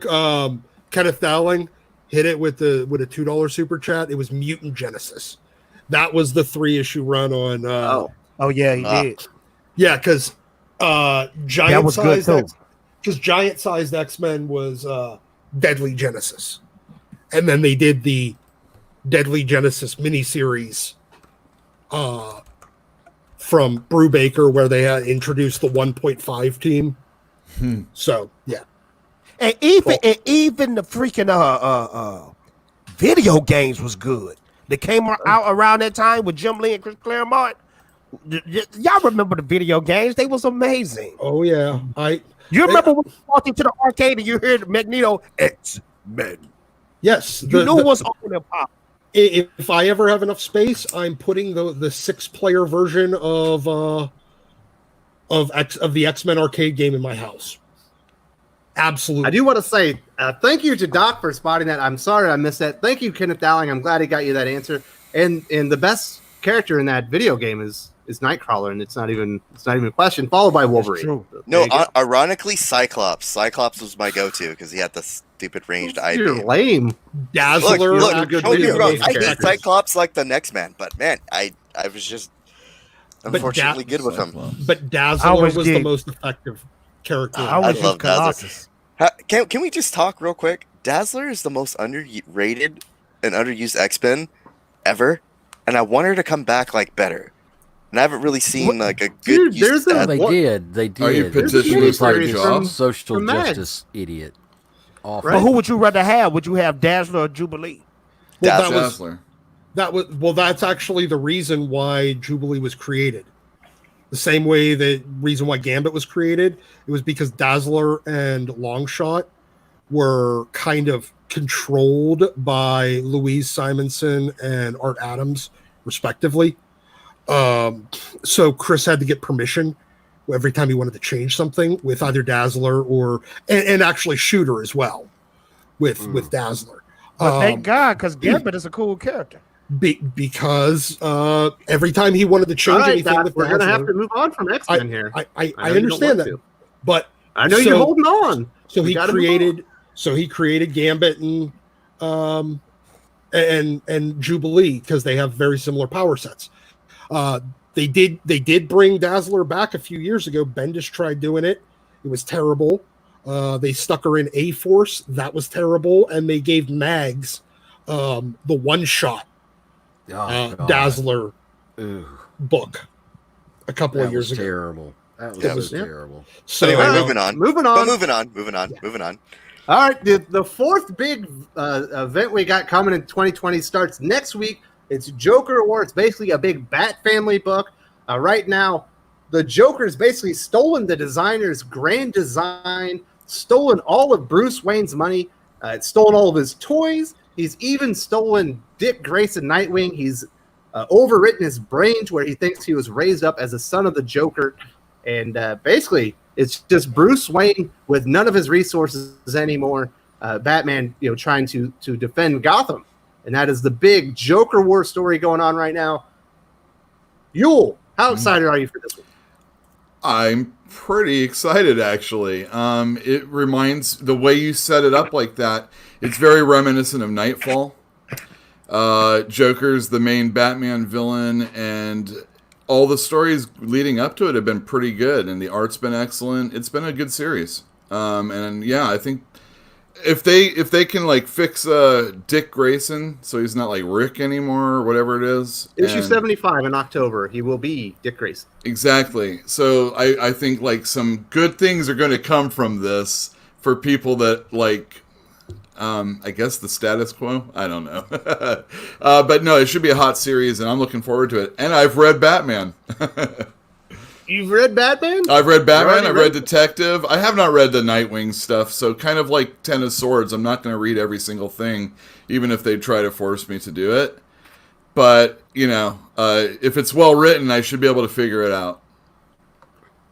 Yeah, I do think Caleb here has a good point. Joker War Prelude was methodically well done. James Tynion did it once like he did with his Batman Eternal run. Yes, it was set up very well. It was all done very deliberately, and they all arrived at this point at the exact same time, which I think was key because with Dark Knight's Death Metal, you had like 4 series leading into that, and they all ended at different times. Like they were months apart from each other, and I think that was confusing people. Whereas Joker War, everything kind of ended the same week, and we're ready to jump into it. Doc, I'm sorry that we had to stop talking about X-Men, but I know you are a DC fan sometimes. Are you excited about Joker War here? Not really. I mean, I'm more curious about the Three Jokers miniseries, plus the fact that we got the minty green chrome Batman coming out of the end of Joker War. I think. I'm the new Batman design. Yeah, where he looks like a. He's like shiny. Like he's fighting cavity creeps. He's a shiny Pokemon. Yeah, he's minty green, and he looks like the Crest superhero from the 90s. I must have missed that in Batman 94. That new costume design, I don't know why, it just reminds 100. It reminds me of Superman for some strange reason. I've actually every time I look at it, it's like, why is he dressed up as Superman? Yeah, I've already have customers who are like saying if they move this to detective, they're dropping detective. It's like, they're not over the costume. Yeah, people are crazy when it comes to costumes. Mm-hmm. That's true. It looks like Batman got the Captain Universe powers. It looks bad, except for it's in the wrong series, and that's coming in Batman 100. Yeah. Okay, because that's the last issue of Joker War, so that must be his new uniform after he defeats the Joker and lives. Ooh. Yeah. I hope I didn't spoil the story. Well, what was the issue I read where Joker took Bruce Wayne's money and was just trying to destroy him mentally? What was that I read? Batman 93 to 94. Man, that issue was super good because that's how you come at Batman. You can't beat Batman. You can beat him as Bruce Wayne, though. Tap into his accounts, take all his money, break him down mentally, make him look bad in the media. This is going to hurt him worse. This is actually going to hurt Joker worse than it will Batman, though, because Joker doesn't know how to deal with all that money. He doesn't know how to deal with the finance part of it, and it's going to mess with him. And I think that's kind of what they've already kind of hinted at that he's not going to be able to. He's going to understand some of the problems that Bruce had, that just because you've got a lot of money doesn't mean you can use it effectively. And I think that a poor Bruce Wayne's going to be able to school a very wealthy Joker. He'll still be the world's greatest detective.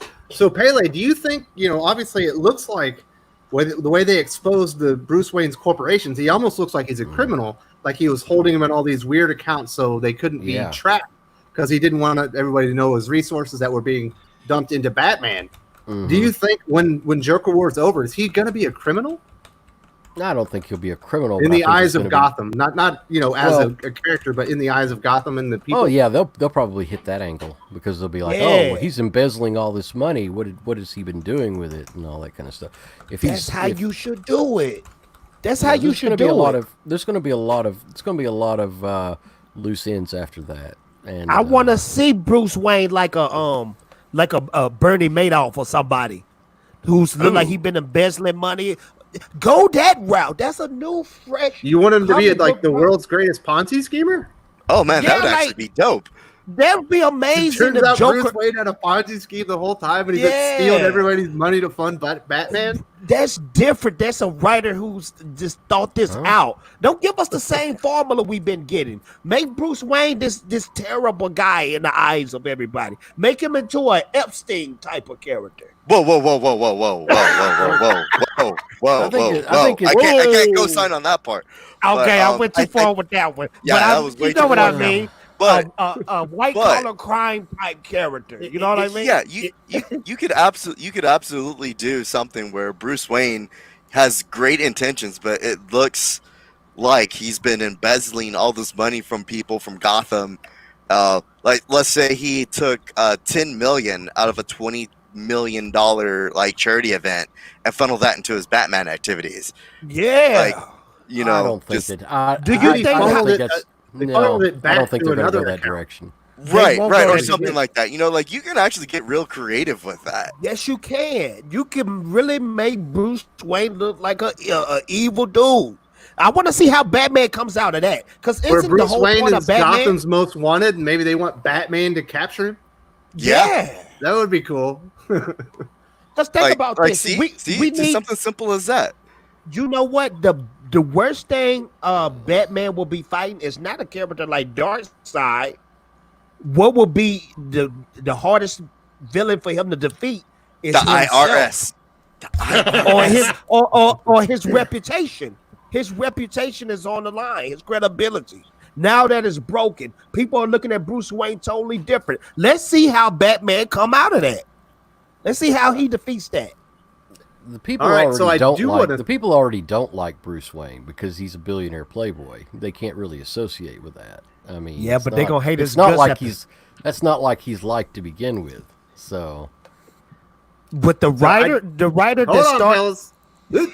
Super chat. Thank you very much to Kenneth Dowling for the $20 super chat. Surprisingly, I am hyped for Joker War. Tynion has redeemed the title. Batman with just his skills and abilities against Joker with tons of resources, including all of his Batman toys. I think that's going to be the best part of it. But Bat's new costume is weird. X-Men is the best team in comics. Peace, y'all. But I'm not sure about the new Batman costume, but I do think it's an interesting wrinkle on the story where you got Joker with all those wonderful toys and just Batman with his wits. I just want to say this real quick, Les. Kenneth, let me borrow some comments because I'm pretty sure you have so many inside your mansion because you have been very gracefully showing love with the super chats, and we appreciate that, sir. Absolutely. Very gracious. I bet he got his own room full of comments. I do. Yes. You don't know this, but on either side of you, one man has 100,000 comics in his collection. Now, how many do you have, Doc? Is it 10,000? A little over 10,000. 10,000. So there you go. If you didn't know that, Pele's got 100,000 in his personal collection. Doc has 10,000. And see, here I am thinking I'm the man with personal. Here I am thinking I'm the man with 4 long boxes in my closet. Wait, 100,000 in your personal collection? Yeah, about 105. 106. I mean, I could probably have had that at one time, but I get in these fits of rage, and I make yours more valuable.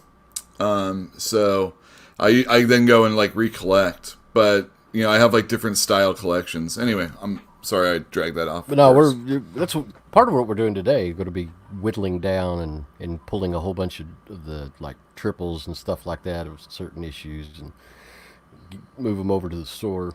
But I don't know. That's like 40 years of collecting. Mm-hmm. Yeah. Oh me, oh my! I want to ask a quick question though, guys. Real quick, real fast. Do you guys prefer individual copies? I mean, individual issues, or do you prefer hardcovers or trade paper? I don't do trades now. See, when I'm getting a hardcover, I kind of feel like I'm cheating. Like I always you are cheating. You're cheating yourself. I always wanted to finish up Jim Lee. If you're not cheating, you're not trying. If you're not cheating, you're not trying. I always wanted to finish up Jim Lee Hush run, but something inside of me say just cheat and get the hardcover, and plus the hardcover lasts. But then there's another part of me, I guess that's the angel, that says no, you need to get the individual copies. It basically comes down to trade paperbacks, with very few exceptions, don't get to be worth anything. What about hardcovers? Well, hold on. Let me tackle this from like a creator's perspective. They're not collectibles, and individual comics, however, are collectibles, and they do increase in value. It's all basically comes down to how it works out in the long run as a collectible. Okay, hold on. Let me tackle this from like a creator's perspective here. So like trade paperbacks, right? As of now, at least for me, I'm not gonna see that money 5, 6, 7, 8, 10 years from now, right?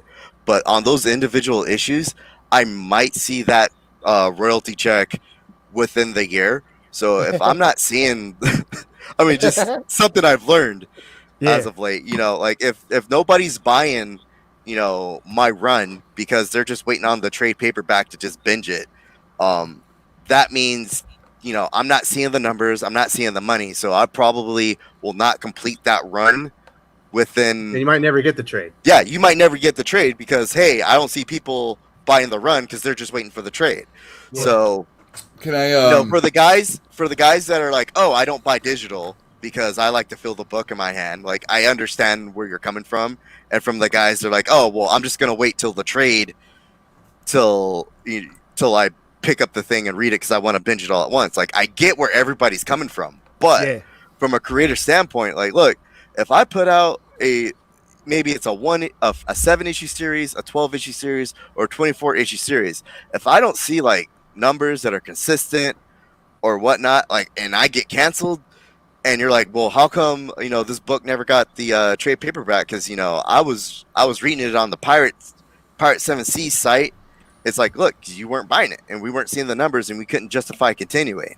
Like, if I ain't getting money to pay my rent because you're not buying the book, I can't dump money into making that product the best product possible. Though I do understand people, you want to wait for that trade, you want to wait to binge and read it on it once, but keep that in mind. Like, if you like a series and you want to see it continue, pick up the single issues. Like, normally I'd be like, yeah, just wait till it's over, pick up the trade. But like, being on the receiving end of this, like, oh, I get it now. Please pick up the single issues, not because they're collectible. Just it helps us keep going. So like, if you like a writer, pick up the single issues. That lets us know, like, hey, that writer's cool. You want to see more work from them, and you can add that to your portfolio. Singles justify trade production. Amen. And then trade production provides creators with long tail revenue. So you need both. But when I'm ordering a trade, I take a look at part of the barometer is how many of the first issues sold. Correct. And then how big of a decline it was from 1 to 2. And within there, if I'm a trade store, and I have been, I'm a little less these days, my number is actually higher than you would think, even if I didn't sell 6, 7, and 8, or however long the series is going. Because there was the interest in it before, and you just assume, well, you hope that you're building a trade customer in that way. So you might look at just a few of the issues and realize that people fall off, and that's just the way it is. Just something like to I think said, about, I get it. I understand. I mean, that's just something to think about. I mean, if you if you have really good 1, 2, and 3, and then you saw a drop off, it might not necessarily. It's just probably more because of the latter than them not wanting it. You know, Right. At least that's how I feel when I'm ordering. So Like I maybe said, I should. Yeah, not to derail the whole thing, and this is the last comment I'll have on it. Like I said, it's not that I don't understand, but again, if you want to see new authors come up, you want to see new art teams come up, and give Buy you the new book, stories, buy the issue. buy the book, buy the issue, support the guys. Okay.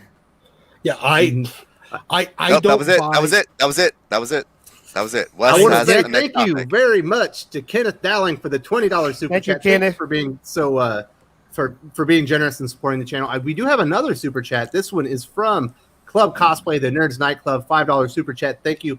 Thoughts on the new Cyberpunk 2077 Dark Horse video game tie-in comic? Shout out to Hickman's Dawn of X. I'll be honest, I don't even know what that one is. Do you know what that one is, Yul? Is that the Keanu Reeves one? No, That's what I was Berserker. thinking. That's what I was thinking too. That's called Doc? Berserker. Oh, that's Yeah. called Berserker. Okay. I know what Oh wait, is that the one Oh, that's right. Is Never Matthew mind. Rosenberg or somebody like that writing it? I forget who. But Cyberpunk, I don't know. I've never been into Cyberpunk anything. Me too. But they saying like this Cyberpunk is supposed to be like the biggest game of the year.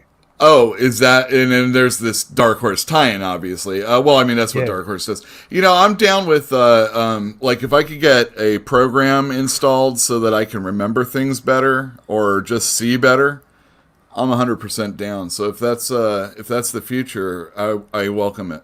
Even if It will be Cullen Bunn is the writer, yeah. Oh, okay. and the illustrator is Miguel Valderrama. The I'm not Cullen familiar, bun that yeah. sells best in my store is horror. Probably horror, yeah. So this is probably not that. The So Cullen bun that there's sells my the best. estimation of what I think about it. How many do I have to order to make it returnable? the Cullen bun that sells best everywhere else is the one where he's also Jerry Duggan because I can't tell them apart. There you go. I do want to say thank you very much to Club Cosplay. Sorry we didn't Thank have you. a lot of information on that one. I hadn't even seen that news, so I feel terrible, but thank you for supporting the channel. So Thank you, we sir. did have one viewer comment that I wanted to bring up, although we've kind of already addressed it, and this is from Infinity Melon, who has an amazing username. I just want to put that out there. I don't care about the main story. I just want Nightwing back, and maybe now that Dan Didio is gone, he could be treated right. And that's what I want the most. Even though I'm excited for Joker War, and I think it's going to be a fun event, I just want Dick Grayson Nightwing back. That's all I want. I just want them to not fuck up Grifter by bringing him into this series. They've Dude, I'm already ready messed for up that. Grifter. They already messed Grifter. No, up, that man. first was series New was 52. good, wasn't it? I thought, Nathan Edmondson was writing it? It was pretty Y'all exciting. really want me to good cry on art. stream, don't you? Yeah, They messed with my boy like so bad. Grifter is like one of my top 5 heroes I agree. of all times. I Mhm. agree. Dude, Tim's going to do him good. Jim Lee know how to make characters, man. Gave us Gambit, gave us Grifter. Man, I love Grifter. Isn't that whole Grifter just Wildstorm- Gambit with a mask on? No, Not yeah. really. how dare you? Just teasing. I'm teasing. He's got the same haircut. I gotta go walk. Grifter. Yeah. No, I like Grifter a lot. I think he'll be fine. I really like especially the evolution that he got under Joe Casey in Wildcats Volume 2 and Wildcats version 3.0. When he's training that dude to be a killer. Oh, where- it's yeah. So good. Oh, I love that series. Yeah, the blue But I want to Grifter. ask y'all a question. Aren't we supposed to get a new Wildcats comic? Never. It's never. Never. No, it was going to That was be the- Warren Ellis, but it was already canceled even before he was canceled. That sucks, though, because I saw the previews of that. It looked really good. Well, that was It looks because so what's cool. his name from Villalobos. the Eric Esquivel racist Ugh. comic was too busy finding Nazis on the internet. Oh man. I just want Who's Wildstorm from- back. I want Who's Wildstorm from back, Wildcats please. is going to be in DC? Isn't there somebody from Wildcats going to be migrating over to That's DC? Grifter. Character? That was Grifter. Yeah. The that is Authority Grifter. is going to be in And the- Superman when they do the Generation 5 imprint The- on the Superman. Authority was will be sick. there. And what And was that Superman other will group be called? part of Planetary? it. Planetary was sick, too. I like them. Planetary Remember- is still one of my all-time favorite books. Yeah. Wildstorm had some great comic books Yes. back in the 90s and early 2000s. Yes. That's too bad Jim Lee sold it. Too bad Jim Lee sold it. It was most of their best work was after Jim sold the company. That's true. You're right. Yep. You're right. Because all of Wildcats Volume 2, all of Wildcats version 3.0, all of the Authority, all of Planetary, most of the ABC line from Alan Moore. Let's see. Sleeper from Ed Brubaker and Sean Phillips, which is still that was the first time those guys worked together, and they became, we know what Ed Brubaker and Sean Phillips do now. But Eli, you right. If they're gonna bring Grifter back, they need to bring Zealot back too. I love Zealot. She's a cool character. She's a great character. That's my girl. Yep. So. All right, fellas. I think that's all the Joker War time we got. I don't know that we got a whole lot of Joker War in there. I think it's going to be pretty cool. I think they set it up pretty nice. I'm glad Nightwing is coming back. I'm interested to see what happens, but we got to talk about the last event. Maybe the one that might have the most buzz about it. It's obviously following the big Absolute Carnage event. Venom's been a pretty hot title. This week we got Virus introduced to the series. It looks like it's going to include the Avengers and probably the X-Men as well, even though I didn't put them in here, because Wolverine is certainly on the cover. I think Cyclops is on there as well. I can't remember. But the King in Black is coming. Nola's coming to Earth. We knew that he would have been awakened at the end of Absolute Carnage. Doc, are you excited about King in Black after what happened in Absolute Carnage? Yes, I am. As much as I hated the way that Absolute Carnage got taken out of being just in the Venom book and got turned into an event, and how it was nothing but a lead into another event, I am looking forward to the King in Black. I think that should have been. Now, I'm curious on whether or not it has any connection with, what's going on with X-Men and Krakoa and Arakko and all that crazy stuff. It's all tied. But there's no hint of that yet. Not yet, but that's going to be about the same time that they bring in that Cyclops, Wolverine, Jean Grey, and all of them are still down in Arakko. Larry says that there's a reason that the Son of War kind of has similar features to Null, and we also know that Wraith, who's in the Guardians of the Galaxy or has been, kind of looks like Null. He thinks it's all related. It's all going to be tied together, Doc.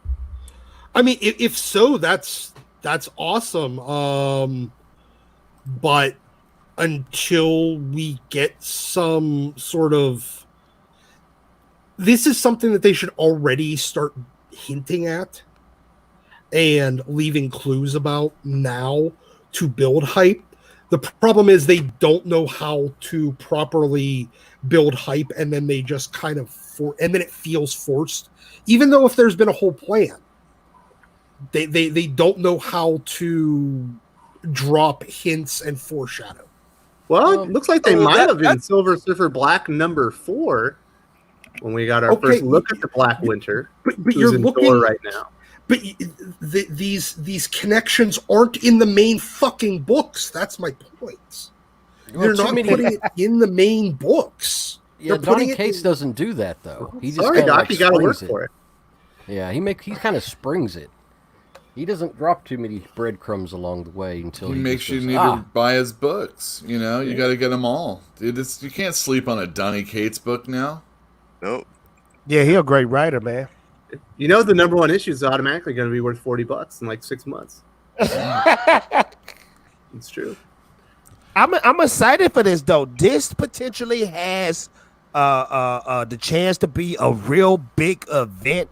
I really believe. I don't know why this is in my head. I think this will be Marvel's version of Death Metal. It's going to be dark. It's going to be crazy. Yeah, I truly believe this is going to be the one for us. This is going to be a great stupid. Like Death I know. I hope it gets executed right. This could be a big run. This could be a big event. I'm looking forward to it. Now, is Venom going to be like the person in the forefront of this? Well, that's certainly the title that's introducing the event, but it feels like Avengers are going to be kind of related to it. Larry thinks that Thor is going to be related to it. I could see how we could come up with that. Obviously, Silver Surfer is related to Galactus. Galactus is related to the Black Winter kind of thing. There's a lot of weird relations there. But seemed like it would make more sense if Venom was in the forefront, since Null is the king of symbiotes, right? Like he's the god. Yes, yes, he's the forefront. That's the book that Cates is using to introduce it all. Okay. See, I need to read that. I need to read Absolute Venom. I need to read Absolute Venom. Is Absolute Venom a good run? Is it a good run? Yeah, Absolute Carnage. Yeah. Mm-hmm. Absolutely. I'm sorry, Absolute Carnage, not Absolute. Yeah, that was a great run. Like I said, Donny Cates has been like the once Marvel picked him up and they got Donny Cates to start writing, it's been like, whoa, he's just knocking that out of the park, like hit after hit after hit. All right, Brian, I got a question for you. Brian, is Dylan Brock the son of Null or the son of Eddie Brock? Null. That's where I'm leaning towards. Null. Larry said that he's a beautiful dark baby Jesus on Earth, that he's the son of a symbiote god. Oh God. Larry's words, not mine. I'm feeling it's Null. I'm feeling that's Null's kid. He said that Eddie Brock was incapacitated when he did the deed, and it was Null had taken over his symbiote suit and produced Dylan Brock. I wouldn't disagree. Those symbiote suits, man, they get out. They get out and do some stuff at night. Ready to be a single and ready to mingle, apparently. I mean, it's not all booty calls, wake up though. just hanging out, Exactly. Why am I so tired? I'm spent. Yeah, exactly. So, William Medina is saying, watch out for increases in prices of Death of Inhumans with Null involved with them. I don't know about that one. Death of Inhumans is probably the Donny Cates story that I didn't like. It started. I don't like the Inhumans. Well, to be fair, it's the Inhumans. It's the Inhumans. Like, does anybody really like the Inhumans? Like Medusa, maybe. Black Bolt, like those are really like the only two. Not even a Dog that is cool. Popular. Lockjaw is awesome. Karnak's all not right. bad. He's all right. He's no Rocket Raccoon. Karnak, he has those hooves. With the bubble head. No. Karnak's the one with the bubble not head. Karnak. Yeah, I'm sorry. I was thinking of what's his name. Can't think now. Yeah, Karnak's all right. All right, so this is what George Renda says. He believes Dylan is the son of Anne in the Venom symbiote. When Anne's body was found, there was no codex on her, and she was the host of a Venom symbiote herself. What do we think about that? Is it really the Venom symbiote himself that is Dylan's father and not Null? Come on, Yule. I need you to jump in. I need Heal Yule right now. I don't think that way sometimes when I'm reading comic books, actually. I like to just let it come on, and I don't have a thought on it. I think Venom symbiote, yeah, I guess that's what it is. I don't know.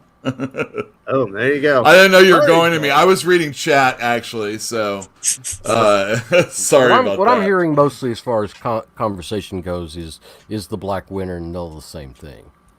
So that seems to be one of the main conversation points right now around the show. Man, what if?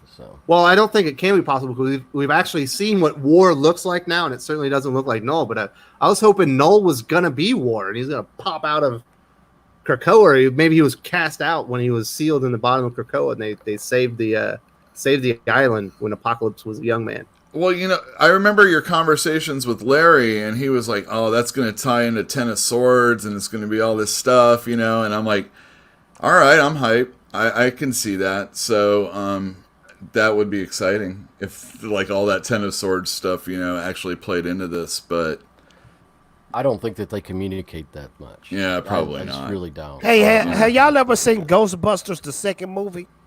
Yeah, yes, I did. I'm American. Yeah. Okay, you remember the villain in that movie that was in that painting? Yeah, Vigo the Carpathian. Why I got a feeling Noel he looks like that dude. All right, so I was gonna bring that up. Like he reminds me of like Vigo cross with Sephiroth. He looked like that character from Ghostbusters, man. He really do. Man, they're gonna stick him in a painting at the end of this, aren't they? Oh, that'd be like if Donny Cates. I don't know if you watch this channel, but if you do that, I will. Yes, please do. Oh, Please Donnie do that. Cates, That'd be if you watch hilarious. this You channel, all you're are a bitch high. and you blocked me because you're a pussy. Yep, he is. That's what hurts Donnie Cates is he is such sensitive nipples that he can't handle Give him a Band-Aid. anybody saying anything about him. But, Yeah, give him a Band-Aid. Even though Poor people baby. really, for the most part, like him, right? I mean, at least his work. I mean, there's no reason for him to really be so sensitive about it. It's just a little ribbing, right? I mean, Okay, so for the most part, right? I'm gonna quote my my co-author Trent. Sometimes it's really hard to tell when internet.com ends and real life begins, and where people like it really gets real hard some days. Like, oh, I didn't know you were just trolling that day. And you know, there's some cases where you might put out something innocent, and everybody decides that they want to be funny and snarky that day when it doesn't really count for You it. don't run a 50,000 account block bot on your fans. You don't. That you is- don't. No creator who wants to keep his fans does shit like that. That is the most retarded thing. I'm not trying to justify it because then I'd be a hypocrite. I'm just saying I kind of get it and I understand. Like I don't. Bro, I have customers. I don't think Donnie customers at runs the block shop. bots. I was He never did. blocked until He I made a did. video on him. Well, I've he got- might have I've in got the past, but I don't customers- think he does right now. I think Yeah, he did in the past, but it's like I've got customers that are like, why is Donnie Cates block me? I said, well, because you follow, somebody. Do you follow like, somebody that he doesn't like? Well, that's probably why. I just think that Donnie Cates produces a lot sensitive. of. I think he produces a lot of pearls because he gets a lot of sand in his vagina. There you go. That's it. Oh, Sandy boy. I don't co-sign it. Poor I'm fella. just here. Yeah, I mean, the thing is like I don't have people coming at me at all ever, and I'm not welcoming it. You're necessarily. heel, man. You'll drop a promo Yeah, on him. you You'll know, turn it into a work. No, you'll turn the work into a shoot. I mean, it's easy to criticize, like when you're not just getting this shit 24/7, day in, day out, day in, day out. I'm not gonna lie, after a while the stuff starts to wear on you and you just get frustrated. And just all you want is just peace, so you can just put your stuff out and that's it. Again, not condoning. I just saying I understand, because man, if we haven't gotten stuff from like every side from every different thing. Would you do that to the point to where it costs you $500,000 a year? Well, I don't make $500,000 a No, year. I'm saying that's how much it's probably cost him because. But then again, I'm not making Marvel numbers either. So I'm not like let's just say if I got a hold of Spider-Man and I did something unpopular and I was just getting crap day in, day out, day in, day out, day in, day out, like. Then get off Twitter. Yeah, I mean that's the obvious thing, but you still want to be there to promote your stuff. You still want to be there to interact with your fans that do appreciate your stuff. Again, if your nipples are that soft, you just need to get off Twitter. Look, I mean, I'm just saying, like you you'll get punched in the like face about once or twice, but 4, 5, 6, 7, eventually you're gonna go down. Yeah. And I'm just saying, I understand, not condoning it. I just understand, like. I don't know. You can only, as a human being, you can only take but so much. Yeah. All right. What were you saying, buddy? I don't remember anymore. This is a great conversation, though. No, I mean, I don't have the people coming at me, and you're like, heel Yule. Well, there's going to, no, but seriously, I go on the other shows or my own show, and I say something, and I'm hoping that people are going to see that what I'm saying is, what I'm, even if I don't say what I mean, they know that there's a kernel of what I'm trying to say in there. And even if it doesn't come across, they're not going to ultimately just, jump on me for it. But when you get on, Twitter and stuff like that, it's crazy time. And thankfully I don't have anything like that right now, but I could see like lashing out and saying, you're an ass, I'm not going to deal with you anymore, block, boom. And you know what? I hate everybody else that's associated with you. Here's the thing. If some You're closing everybody off. If some individual torques you off, I get that. Even if several individuals torque you off, I get that. But to get on board with that big block bot that ran through, that got everybody that subbed to EVS, come on. That's dumb. That is some stupid business sense. It is foolish for sure. What we could But I'm pretty sure he realized that and he doesn't do it anymore. Well, what we could do is, as a gesture of goodwill, is get some Venom logo nipple shields for Donnie. There you go. And then I send like them that. to us. That's going to be the new costume at the end of the series. Like the He's ones going that out to Janet Jackson, Batman. like Janet Jackson had during the Super Bowl. Yeah, you know, like Venom there you go. pasties. Venom pasties. All right, guys. Poor Well, we baby. only have 10 minutes left. Can we talk about the event? Yes, so the event, right? So Ryan Stegman's drawing it, right? It's Ryan Stegman. That's We all do I have care a- about. We have a viewer comment, and this is rich but not wealthy. And this is what he says: I think you're giving Marvel too much credit because Larry and I were talking about all the connective tissues that might be there. It's not going to be connected because Marvel has proven to be incompetent, more incompetent than not, and nothing good will come out of 2020. Bingo. He's got a point. Nothing. I think this is hope. This is people look, we have not had a lot of comic books. The Avengers that are coming out are like the surplus of what should have come out, so you're not even really getting new stories right now, even though the issues are coming out sporadically.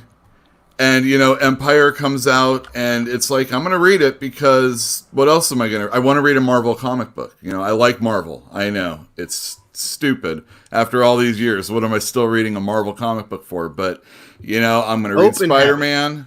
Yeah, and hope. I kind of hope that, there's a possibility maybe these guys are all working together, and even if it's not, it got me excited for a minute to check these things out. You know what? I think that a lot of us, for fan theories, are putting a lot more thought into it. Like, we see where it could all connect and make it work and make it really cool, but it does require getting a lot of moving parts to match up together. And I don't know if Marvel is competent enough in that regard to get all those moving parts to actually mash up, or it's just going to be a bunch of grinding gears when you try to kind of put that transmission together.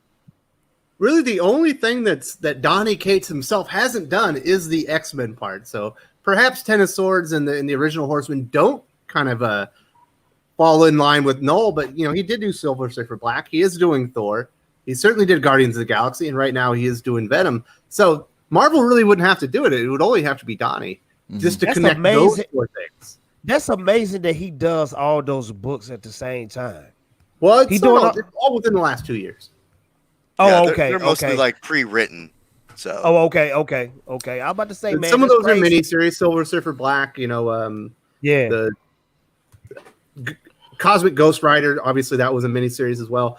Guardians of the Galaxy was an ongoing. Thor's ongoing. Venom's ongoing. So he's certainly juggling a lot of things, but it's kind of like Hickman in a way. You know how Hickman will his books are like just all in one, or one or two books. So it was Fantastic Four and then FF and then the two books.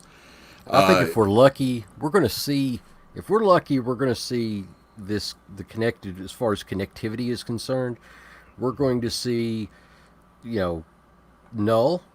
We're going to see probably Thor, the Black Winter, be connected with this. Maybe Araco, and that's it. Mm-hmm. If we're lucky. If that happens, that would be amazing. That would be fantastic. But I don't think that we're going to see. I don't think we're going to see the other stuff because they just really don't have. They don't have the They don't have the editorial chops to do that. Really, the only big ongoing that wouldn't be tied in would be Spider-Man. Avengers. Mm-hmm. Well, that one's not really selling all that well because it's Jason Aaron. Well, yeah, that's because Jason Aaron is terrible. But it has all the big ongoings that are selling big time, except for Immortal Hulk and Spider-Man. But hell, Spider-Man might tie into it. Obviously, he's associated with Venom. I would be shocked if he wasn't part of I would this too. big King in Black story arc, at least. Yeah. I want to see Carnage. I want to see Venom. I want to see Spider-Man in this story. Well, he just killed Carnage, right? Oh, Carnage is dead? Quote unquote. Didn't he kill him on Venom Island? Well, quote unquote. Sort of, maybe? No one ever stays dead in Marvel. I was right about to say that this is Marvel we talking about. Carnage is not dead. If there's like one molecule left of Cletus Cassidy somewhere, he's going to come back. He'll be back. Didn't the Sentry rip him in half and throw him into the sun, and he still came back? Yeah. Yep. So he probably attached himself to a wombat and is healing himself right up, waiting for the return of Null. A wombat? Why not? There's only animals left on that island, although it seemed like maybe they nuked it when the Avengers left. Yeah. Maybe it's a cockroach. I don't know, man.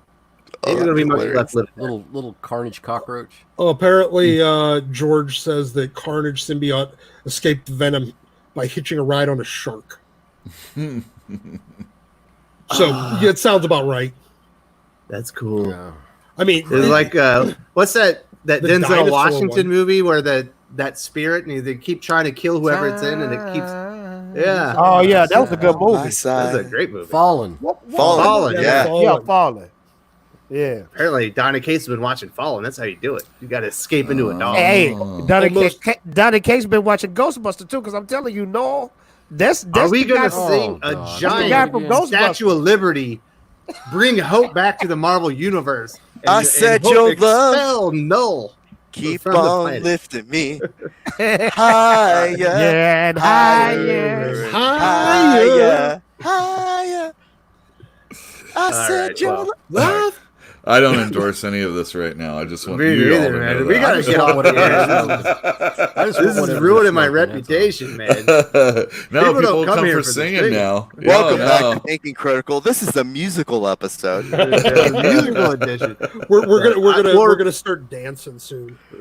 We are basically out of time. I do want to say I'm excited for King and Black. Ryan Stegman and Donny Cates are essentially Scott Snyder and Greg Capullo, but over at Marvel. And they certainly are presenting themselves like that when you watch the trailer and everything. They're talking about it being dark, talking about it being metal. I think it's going to be cool. I'm excited about it. I am too. There are reasons for me to be excited about all 5 of these events. I'm certainly reading Empyre, Dark Knight's Death Metal right now. I will be reading Joker War. I will not be reading all of Joker War, just like I won't be reading all of Ten of Swords because I'm not interested in all of Ten of Swords. But hopefully next week we'll do recommendations. But we did go long today. Doc, I'm sorry you showed up a little bit late. Yeah, sorry guys. You didn't get to make it for the entire X-Men conversation, but I feel like you got your shit in. I think so. And I can always, you can always catch me on Twitter and we can spurg about it there. Mm-hmm. Yep. Mm-hmm. But don't try and bring Donny Cates into it. No, because he blocked me. He doesn't want to hear from it. No. Oh well, he blocked we're gonna you, get so those whatever shields. Doc says, it's fine. Yeah, we're gonna get the Venom pasty nipple shield things. I want one. Send them to Poor him. baby. Wow, poor fella. If you get one, you gotta display it on the channel. Fatal J, thank you for joining us. We've having a lot of fun here. Really appreciate talking about Power Rangers with you last week, and we'll certainly be talking to you more about comics and other stuff right here on Thinking Critical. It was definitely fun. Is there any way you can blow me up real quick? I got something to say to some people real quick. Just real fast. I promise you I'll be fast. Let me see if you can. It's right here. That's what she said. Okay. Bam. Oh, you have me. Oh, no. There it is. There we go. My name is not Fatal J. My name is actually Shane Song. My Emperor Shao Kahn is going to take over your measly little planet. But this is what is going to happen. You're going to bow a knee to Shao Kahn. But before you do, make sure to subscribe to the Fatal J channel. And maybe I will have... Okay, I messed it up. Yep. That was... It was good. You got me going. I was feeling it. Subscribe to Fatal J if I was trying to... All right. Subscribe to Fantastic Comics. Do you want to go heal Yule before we wrap this up? Not at all. I think it's not really heal. It's just, I have opinions. I say them, and it is what it is. I don't like The Undertaker. That's the, like all heels, he thinks he's right. It's right. I'm right. You're exactly. Like the Seth Rollins of Thinking Critical YouTube. Yeah, I'll be the Messiah of, or something, something of Saturdays. The Saturday Songbird. That's right. No, I'm not going to sing for you. You guys don't need Saturday Senorita. Well, there you go. I'll get my quinceanera dress. All right. And we'll... I'm game. Is that what it is? Quintanilla. I don't remember. Whatever. Bring your maracas. All right, fellas. Brian Ball from Rags. Thank you for joining us. We haven't had you on the channel. You've been a little bit busy. Glad you could finally make it back. Yeah, thanks for having me on. Apologize for not being on the channel as much. Been extremely busy trying to wrap up issue 7, so hopefully have that out by the end of the month. Guys, if you join up to our Rags Patreon, we are now offering up back issues for everybody that signs up. We're still working on some variants, but we have effectively figured out a way to get back issues out to everybody that's not going to make everybody upset.